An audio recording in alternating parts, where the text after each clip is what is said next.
Dr. Jane's, and here we have a Prius 2008, and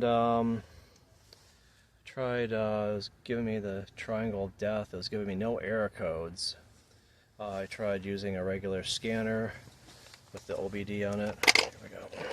OBD scanner, plugging it in, no error codes, but it kept on giving me the triangle of death, refusing to go into gear.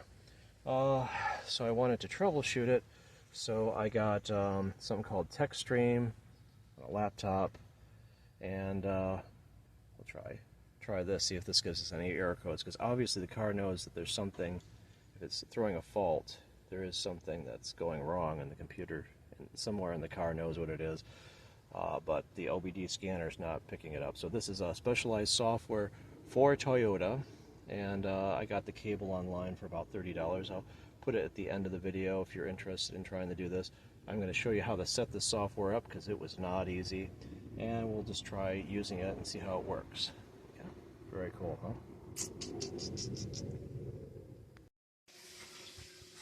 Okay, so I guess people on the internet are suggesting getting a Techstream on your personal computer, and getting the USB adapter for the the car cable, the OBD car cable.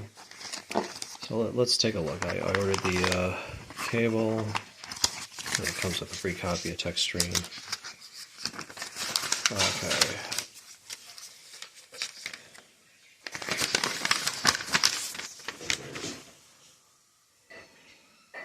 What the heck?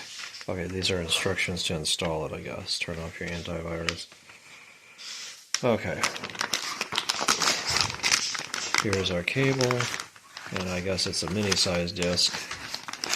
Let's get this stuff out of the package. Let's take a look at this.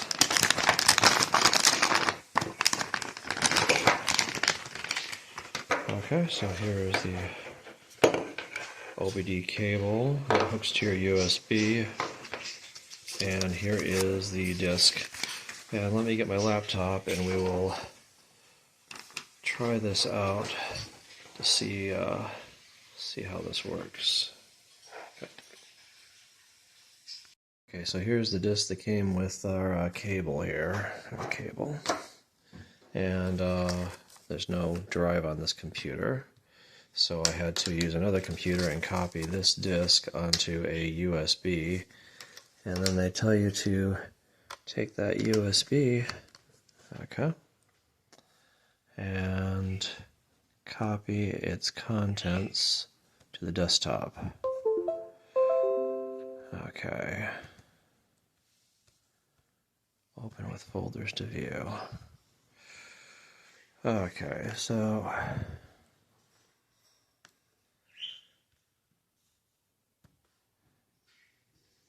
here is our Techstream. Okay, I'll take these guys and copy them to the desktop.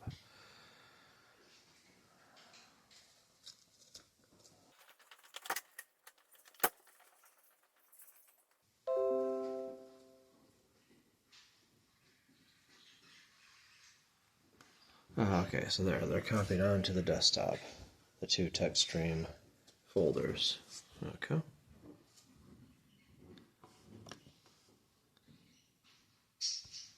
I'll eject this and get rid of this.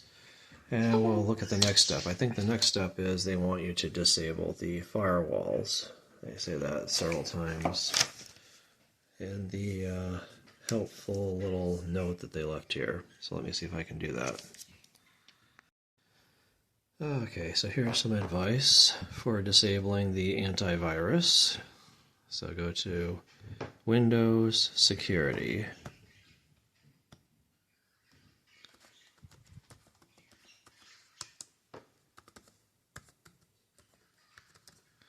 Windows Security, okay. And let's see, what did they say? The app, select Windows Security app. And the results, go to Virus and Threats. Under Virus and Threats, manage settings. Okay. Here's viruses and threats. Quick scan, manage settings. Okay. What did they say next? Manage settings. Switch real-time protection off. Note that the scheduled scans will continue to run. So real-time protection. So let's go up here. Real-time protection is on. We'll switch that off. Yes. Okay. Okay, so that has disabled the viruses, I guess. Okay. Now we'll see how we can disable the firewalls. Okay, so they want us to go to Start Control Panel. CONTROLL Control Panel. So there it is right there. Okay. And then from there, we want to go Systems and Security, Windows Firewall. So System and Security is this one. Windows Defender Firewall. Okay, so we'll click on that. And okay, so firewall is on. How do we turn it off? Turn off firewall, not recommended. Okay, it's on. How do we turn it off? Okay, here it is. Firewall on or off. Okay. Turn on firewall, turn off. Okay. So there. Let's just turn them both off. Okay, and so the firewall should be off now. Okay, so we did the 0 step, disable the firewall and virus protection up here. First step we've done, copy the contents onto the drive, onto the desktop. Okay, so now it says install this file. And select the language, username 11, company name 11. After install is complete, the tech icon and TSE folder will appear on the desktop. Okay, so I think it is this second one down here. It says version 18 whatever. So let's try. Sometimes you can run these as an administrator. I don't see that option here. So let me just try double clicking on it. Okay. Oh. It is a zip file and it needs to be unzipped. So I need to find an unzip application for that. Because this computer obviously does not have a 7-zip on it. Okay, I just did a search for free zip Windows, and I've used both of these before. I know that they both work. Guess we'll try that one. Let's see. They want you to buy it. Okay, it's a crippled version. Let me try the other one, I guess. Zip 7. Okay. Download zip 7. Okay. I'll try running that. Tell it to run zip 7. Install. Okay. Close. Let's see if we can unzip this guy now. Okay, so now there's a zip 7 option here. Extract files. Okay.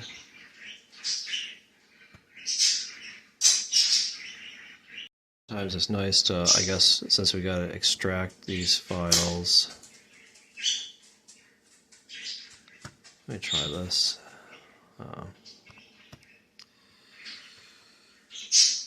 Let's just make a new folder. New folder. And we'll call this Techstream. Okay. Let me just put both of these into this folder, because if I extract those files, they could get all over the desktop and could get confused with other things. So there we go. Okay. Now we'll try extracting. We'll say zip7 extract here. Okay. So there we go. So now we have Techstream and we have TS Loader, and I think they want us to run the Techstream application and set that up. Yes, allow it to set up. Choose the language as English. Next.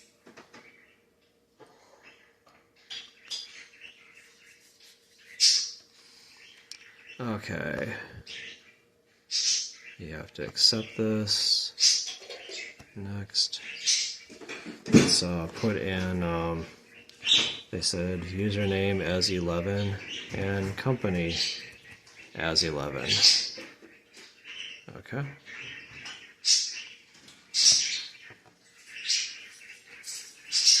Install. Okay, so it looks like it is installing. I'll just let that run for a little bit.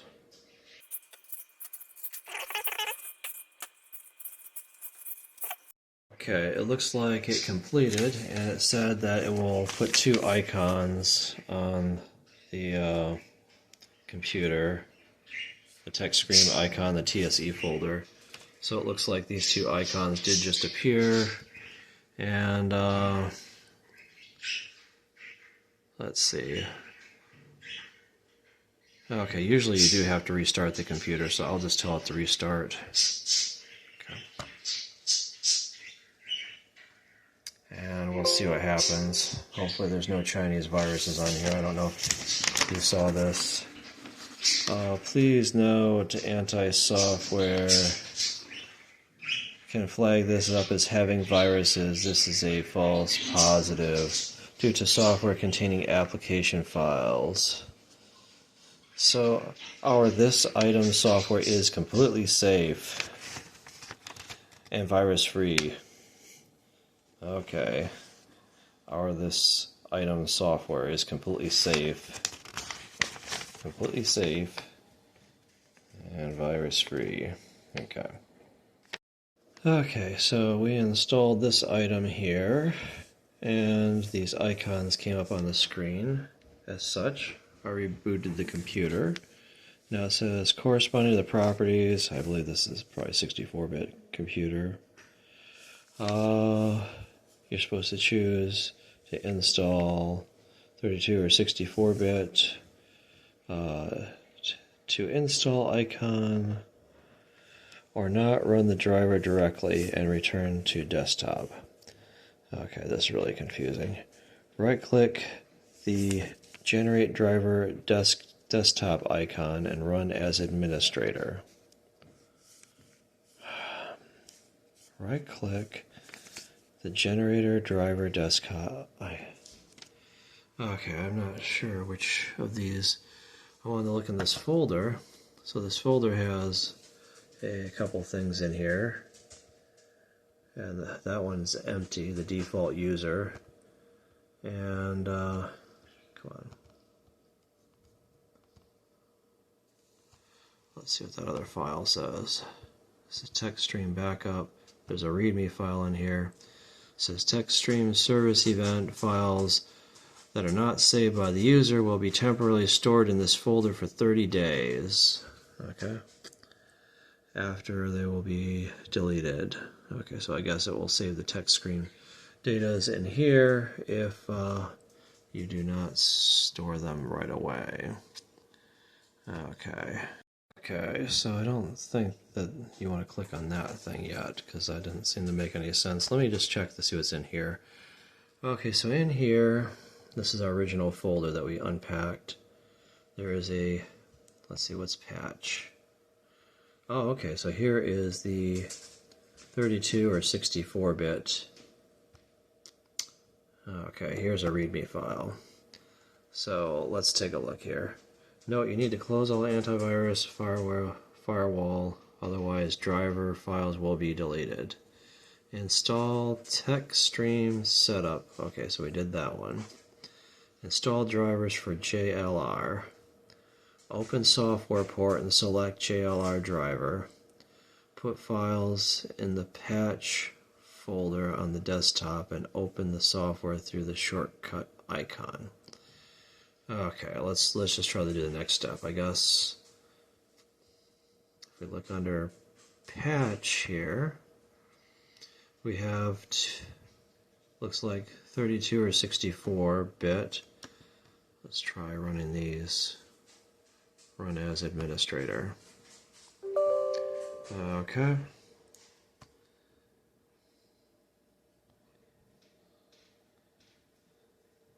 Oh. That doesn't seem right.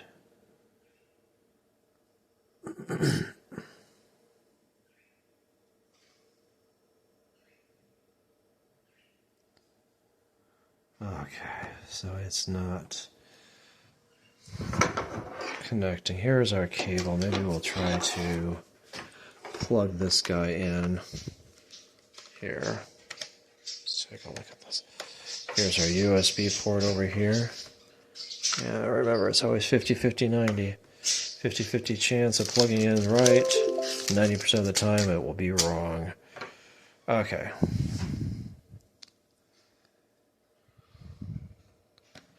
Okay, we'll try running this again. Now that we've plugged in our cable there. Okay.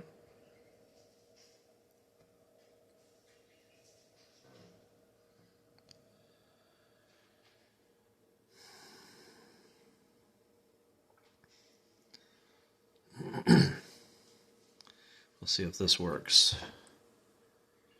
These directions are so terrible.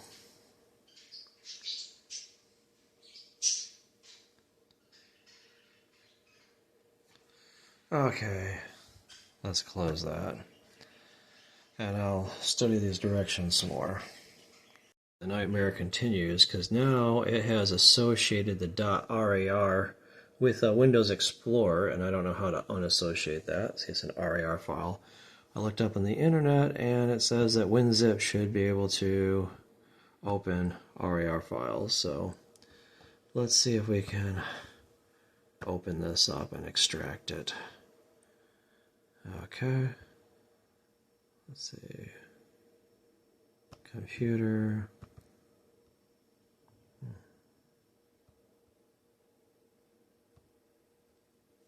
Documents.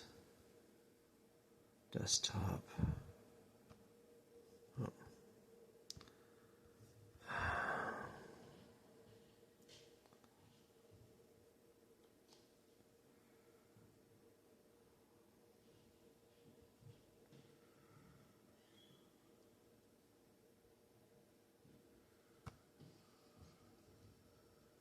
Desktop. Okay, there's desktop. Okay, here's our Techstream folder, and here's the .rar file. Okay. Okay, there. Let's see if we can extract all here using WinZip 7. Okay. There we go. Yes to all.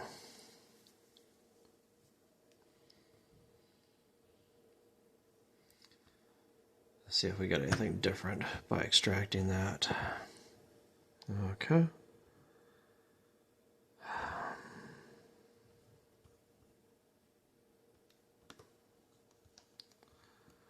Okay, so it looks like we have a new folder called drivers.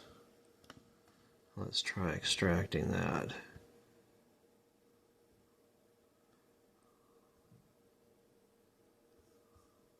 Okay, finish.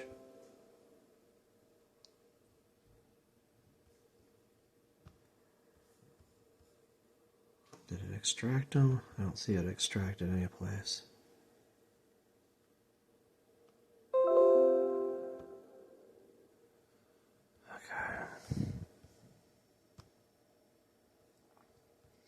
Load up our WinZip again.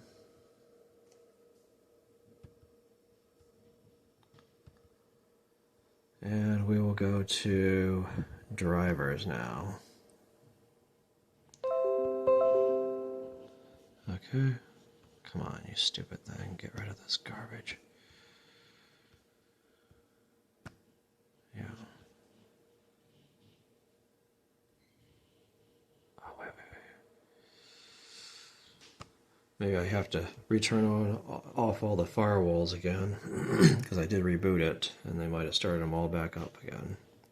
Let me try that.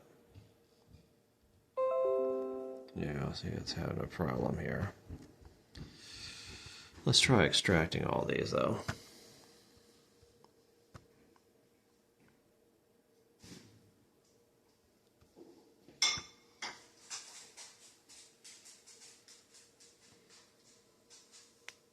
All stayed off after the reboot, but I had to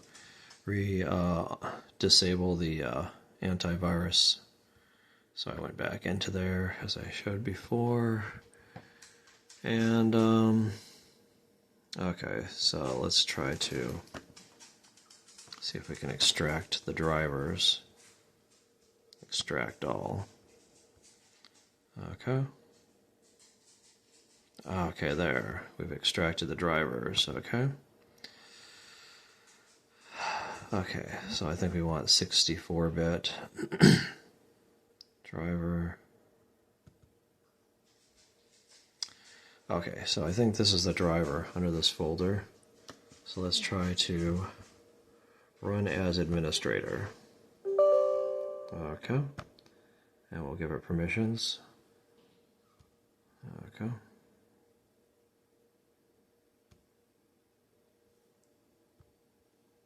Let it create an icon on the desktop. Okay, finish. Okay, so now it has created an icon there.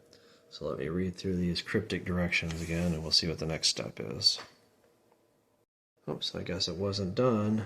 It came up with select a version, and this is telling me to install version 1.4.8. Okay, so let me see. There we go, 1.4.8, and install. Okay. Okay, so supposedly, desktop, make the icon, run as administrator, install version 1.4.8. Click install, the window pops up successfully, it was installed. Click OK. Okay. So we'll go on to step 4. If your driver installs correctly, in the device manager under ports, comms, you will see USB serial port or COM port number. Okay. Let me try plugging the cable in, because usually you have to have these things plugged in order to see them. Okay. So we'll plug that cable back in, and I'll see if I can figure out what they're talking about here. Okay, I guess they want you to go next to Device Manager in your computer. Device Manager. Okay, so it is not clear. So we typed in Device Manager into this little box down here. And we should see our device here showing up when it's plugged in. So we have it plugged in. Well, okay, there we can see it a little bit better now. The wide angle on the camera. So this is plugged in. And so if I unplug it from the USB, I'm going to pull this out. We'll watch here and see if something disappears. Did something disappear? I can't tell. There's so many freaking things there. Let me open up this window a little bit more. Oh wait, there's something that says Vehicle Interface Module.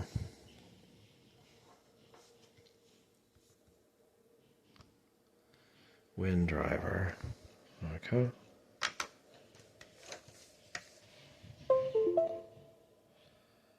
There's something up here. I don't know. I can't tell. But I don't think the vehicle interface module was something that I had on there before. Okay. That's under COM and ports, like what they suggested looking under. Okay. So vehicle interface module. If your device, the comms and ports, you'll see USB port or COM port on a serial controller, USB. Otherwise, you may see VCI,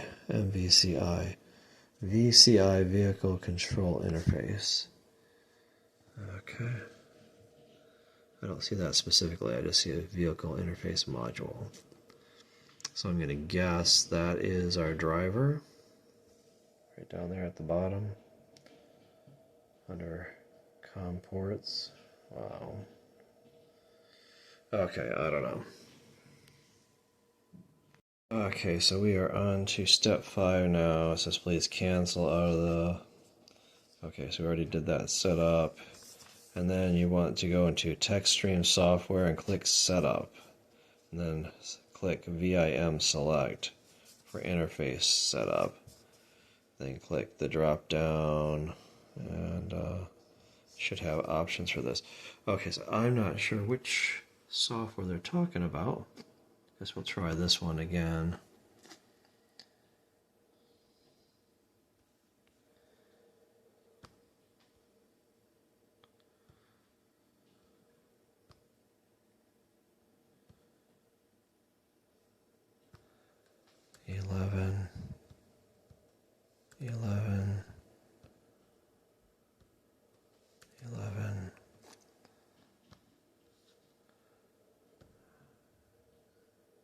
Okay, that seemed to get me in, just clicking 11 on those things. Okay, what the heck? New key. To register the software, cancel. Okay. I just canceled out of that. Now they want you to go to setup. They said something about setup here. Let's see, where is that? Setup. Okay, so there is a setup here.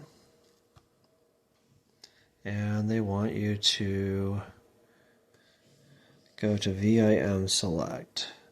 Okay, so VIM select. And then they said look for interface setup and click the drop down menu. Okay, so this is interface setup, and here is the drop down menu. Okay, and they want you to select MVCI Autotech 64-bit. Okay, so we got that selection there. And they said click OK, right? Click OK. Okay, so we'll click OK. Oh, this thing is blinking now. Okay, wow, I think we're making progress. So we finally figured out what the next step was. Okay, very cool screen, huh? So, need to copy the correct path shortcut your desktop. Okay, so I have that on the desktop. Depending on your dialog. Note that the dialog opens when you click on the patch. It says update now or update later. What you should click is update later, and after doing so you can link your vehicle. Okay. To use VCI to attach to harness your vehicle.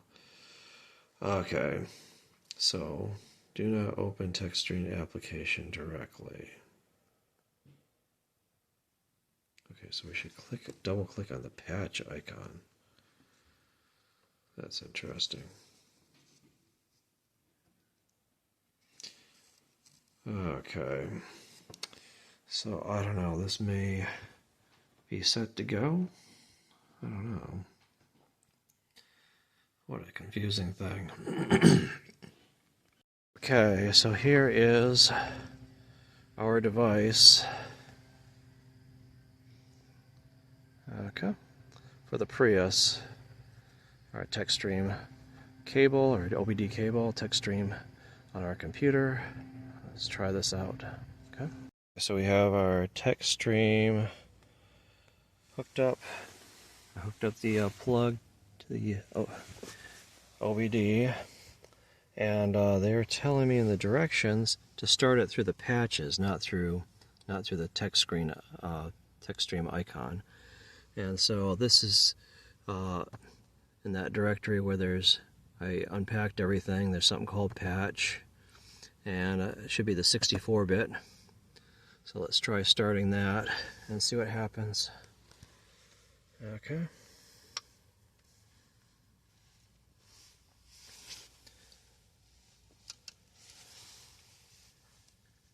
Okay, it seems like it's doing something.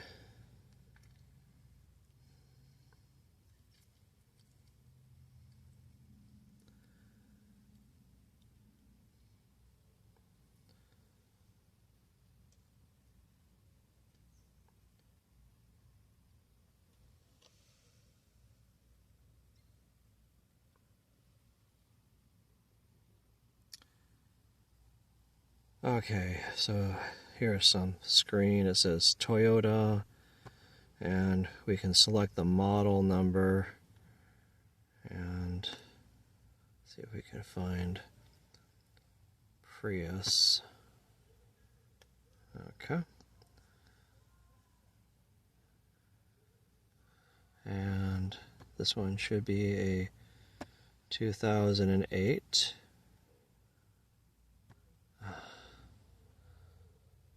With Smart Key. Next. Okay.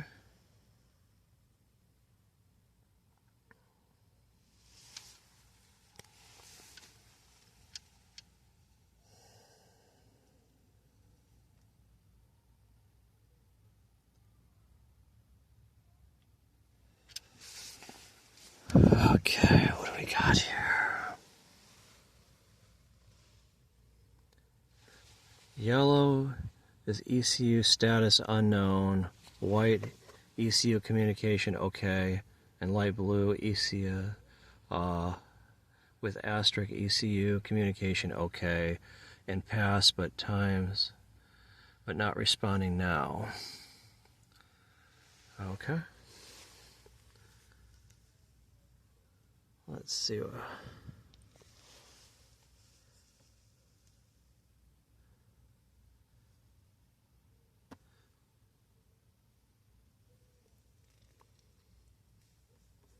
Okay, so I'm clicking on the health check, see what that is. It's checking the health.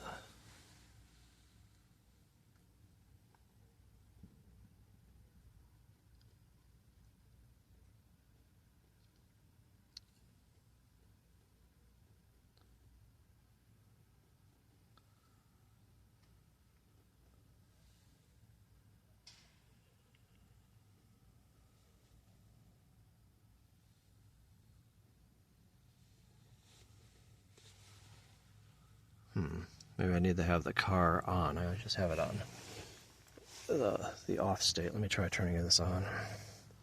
Okay, so I got this error code. I guess we'll try again.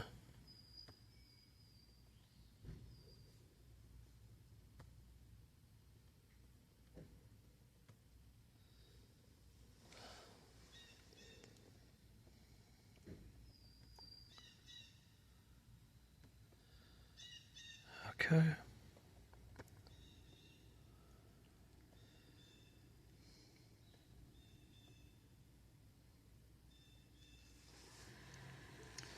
Again, now I have the car on up there. Didn't have it on before.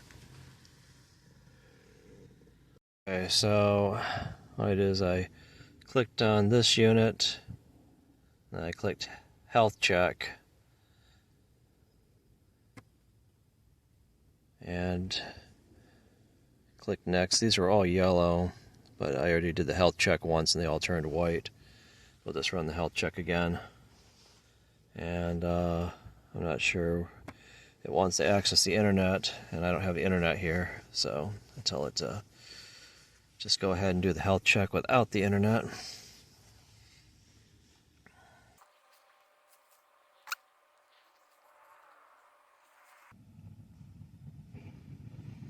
So I guess before it was yellow because it didn't know the system status, and now it turned white on that first screen. See, this is, I do the select tab, system select, and they all turned white, so it knows the status now, I guess.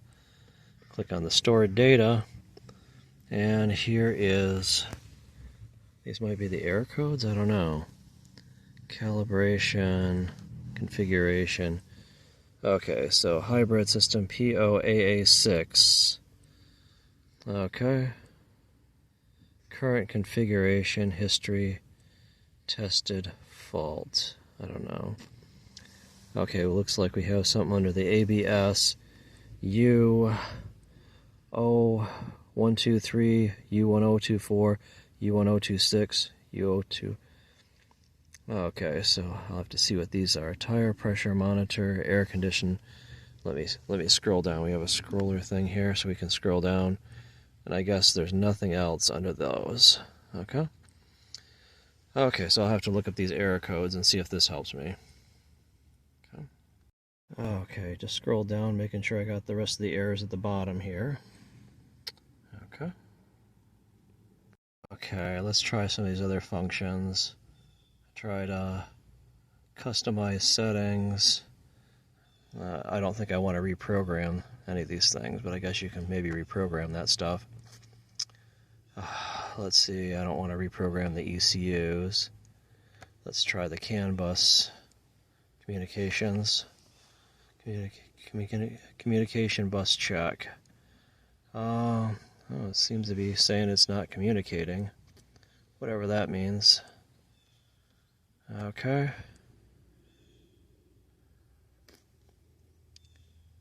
TIS functions. I have no idea what this stuff is. TIS inquiry.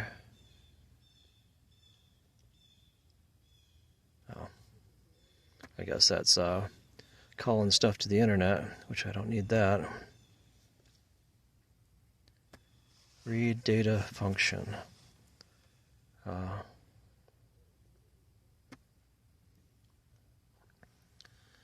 Okay.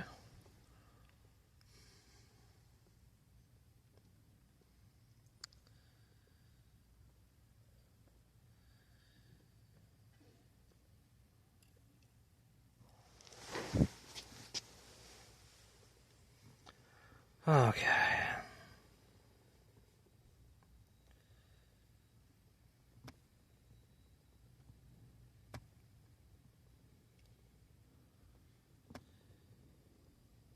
Okay, the function is used to read the image data, operation FFD, and vehicle control history. Wow.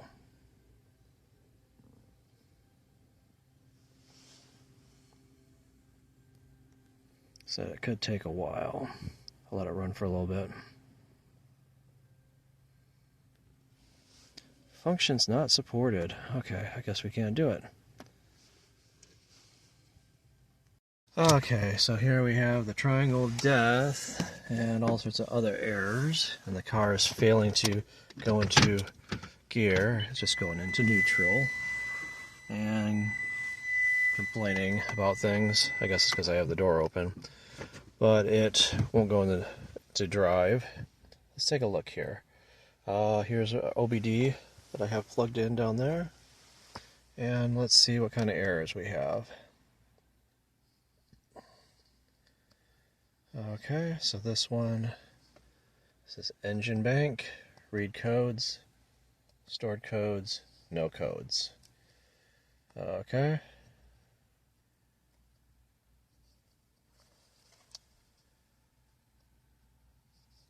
Go down to the next bank, read codes, stored codes, no codes.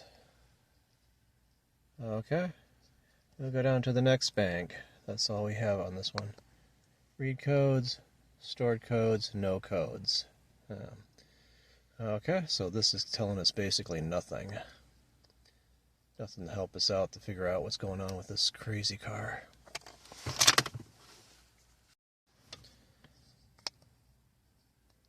Okay, so I tried reading the codes. I got some codes with our laptop computer there, using the using our software.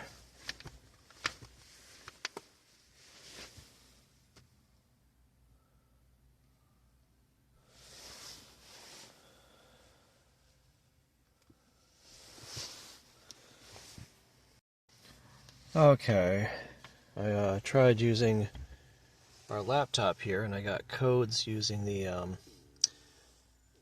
tech software there, and I was getting no codes on this. Let me try. I can actually erase the codes with this this OBD reader. Let me try erasing the codes, and then I want to try reading them again and see if these error codes go away. So we got quite a few error codes. Okay, so let's try erase codes. Okay. Okay, so I just erased the codes with my other OBD reader, and I unplugged it, and I plugged this guy back in. And we will try to do a system health check and see what it tells us. Okay.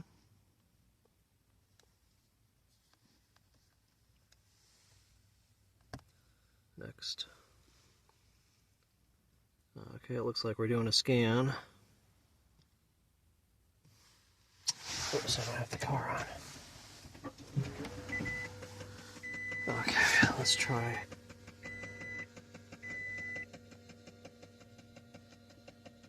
Offline mode. And we'll let it do the scan and see what we get. Okay. Again, I have the car on. I just cleared the codes. And we'll see what this comes up with.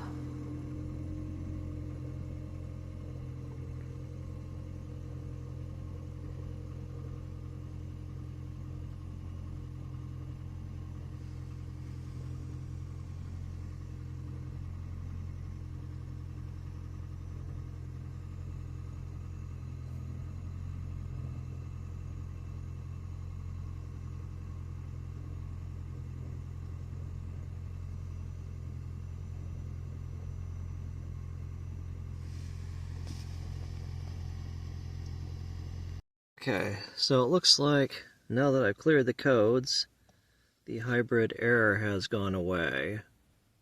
So that seems to be the offender, because I can now stick it in reverse and drive the car. See? Okay, so that was the offensive error. So let me drive around, see if I can get it back. And we will take a look at the error again. Make sure it comes back when we drive. Okay. Put my seatbelt on.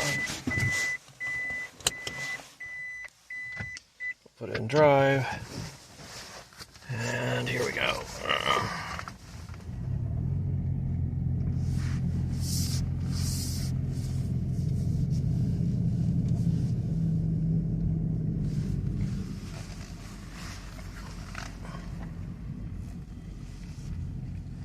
Okay, so I guess, let's see, let's take a look here. We have some errors here. I guess you can click on these red things and it will give you some more details as to what those errors are.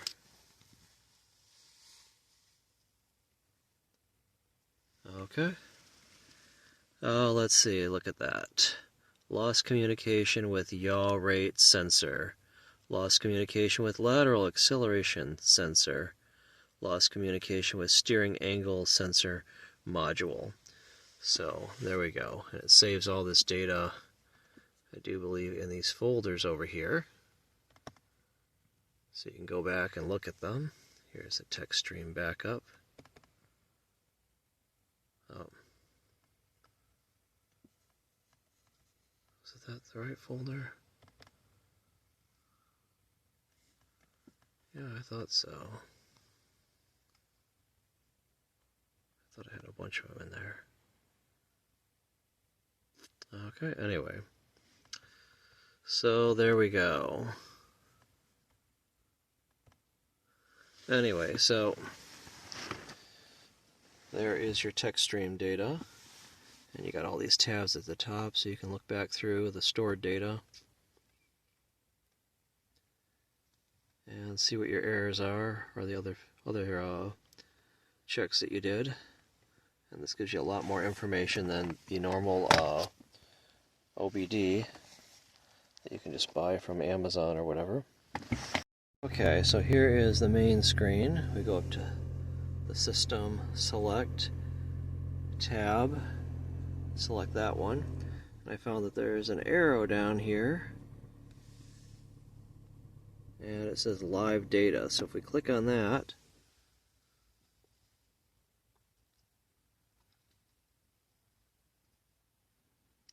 trouble codes. Oh, look at that. Okay. That's trouble codes. Data list.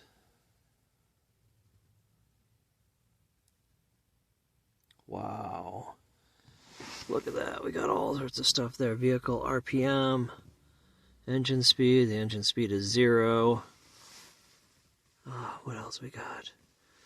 Let's try putting her in reverse.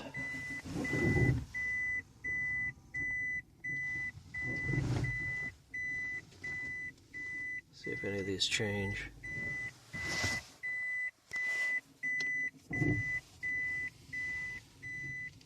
Okay.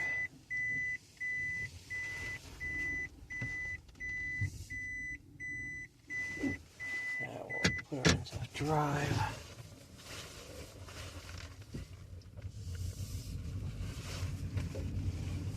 Oh, what happened?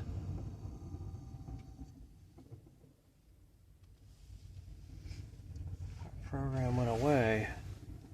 So, if we want to look at the live data, we go to this tab up here. It says System Select, and I guess I already selected one of these boxes. I found out that when none of these boxes are selected, this arrow will be grayed out.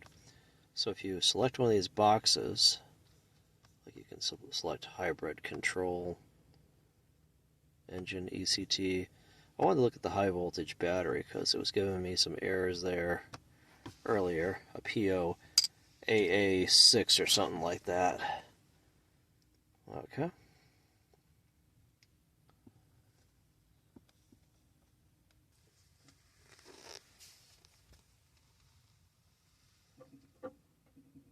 Huh. Okay, anyway, so those are some different live datas. Wait, what is this? Data list?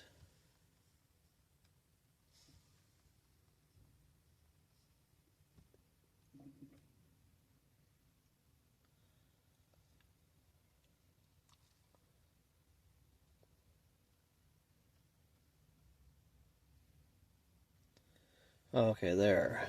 That must have been the kind of screen I was looking at. So maybe if I go back to the engine thing here.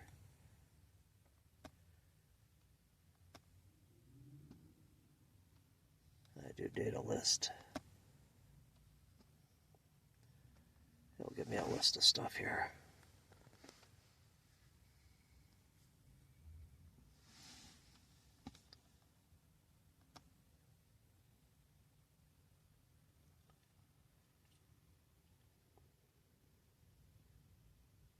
Okay, yeah, there we go.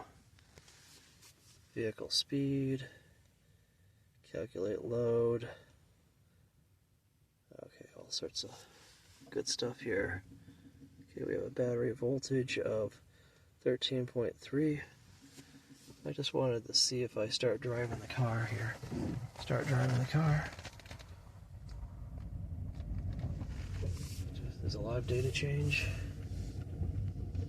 Yeah, looks like we're at 4 miles per hour.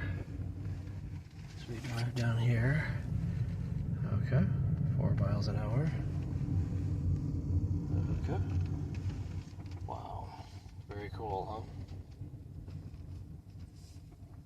huh? Anyway, so there's the live data. You can check things while you're driving around. I did want to, let me stop her for a second. I wanted to check the high voltage battery because we're getting some errors there.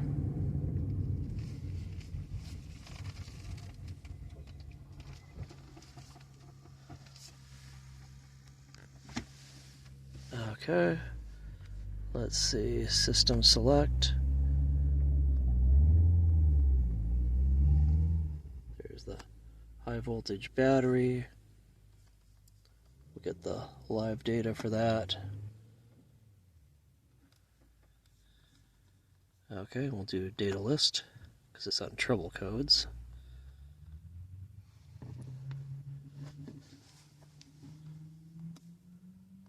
Retry.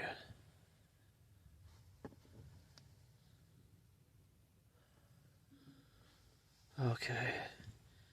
Engine coolant temperature, engine runtime, RPM. So I was looking for the voltage.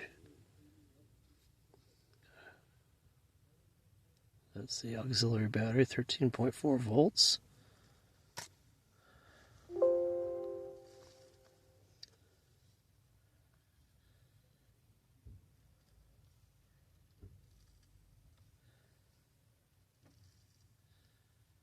Battery block. Okay, so here, this must be the high voltage battery.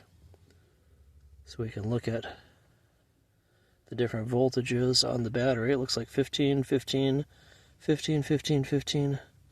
Looks like they're 15 all the way down. So it measures the voltages. Now I know before when I had to replace one of the cells in the hybrid battery, I didn't have this application here, and I had to go through and test them one by one with my voltmeter until I found a low one, and then I replaced that one, and it fixed the hybrid battery. Okay. They're all 15. Okay. So let's see if I drive a little bit.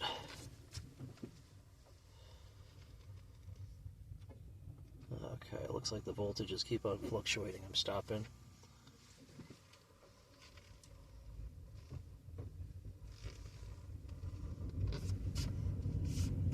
Okay.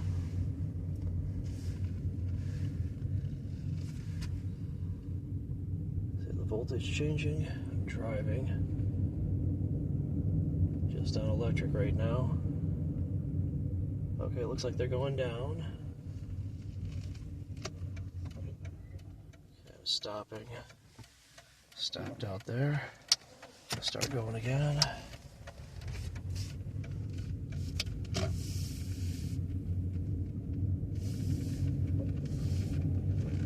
Should go into gas soon.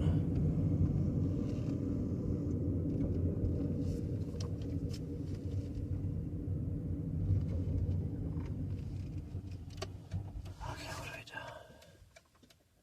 Okay, 15. Okay, let's get going. Okay, there, the motor's on now. Looks like the voltage has dropped a little bit. Well, hopefully they're going to recharge now. Okay. We're going down the road. Very cool. So this will help a lot, troubleshooting the battery and everything. Okay. Very helpful. Okay, I was just driving around. We were getting some of the error codes before. We're getting the triangle of death, but now it's not coming back up. But it looks like I just got an engine check engine code. So let's try the Techstream and see if that code shows up here. Let's just redo the health check.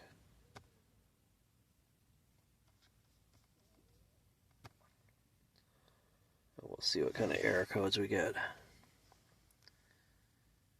Okay.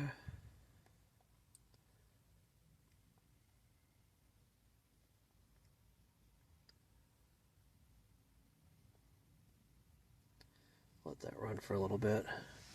I'm running this in offline mode. Okay. Let it check the modules. Looks like it finished, and it has a new error code for the engine, P0420. And so if we click onto this guy,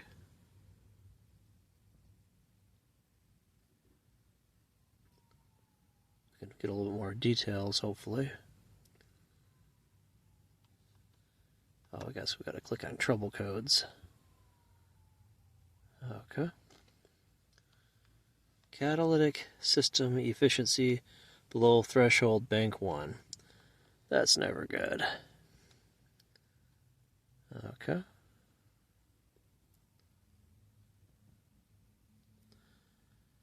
Anyway,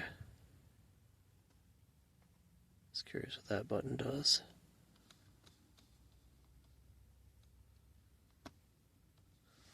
Very cool, huh?